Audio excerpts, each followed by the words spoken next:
Mumbai Goa highway लगेच असलेला हा महाडचा उपजिल्हा रुग्णालय हा आणि त्या रस्त्यावरती आता चाललेली रस्त्याची चालण आणि रस्त्यावरती पडलेला चिखल, ह्या चिखलामध्ये बाईक सवार पडून काही अपघात झालेले आहेत.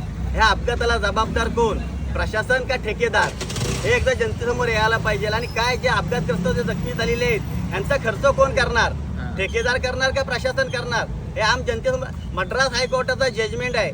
मद्रास हायकोर्टामध्ये अपघातग्रस्तांना त्याच्यामध्ये कलेक्टर आणि तहसीलदार आणि प्रांतांना बडतर्फे करण्यात आलेला आहे. जर निकष जर ह्या महाराष्ट्र शासनाने जर ह्या तहसीलदार आणि प्रांतांना लावला तर त्यांना देखील घरी बसण्याची वेळ येऊ शकते. कारण हा त्रास हा आम जनतेला त्रास आहे.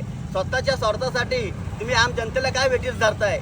आणि हा जो चिखल झालेला आहे, चिखलामध्ये किती बाईक स्वार पडलेले आहेत, ह्याला जबाबदार कोण, प्रशासनाने ह्याचा खुलासा करावा, अन्यथा आमचं आंदोलन चालू राहील. तुमचं सगळं नाव?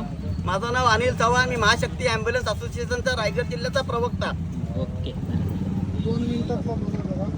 मित्रांनो इथं तुम्ही बघू शकताय सगळ्या गाड्या थांबल्यात.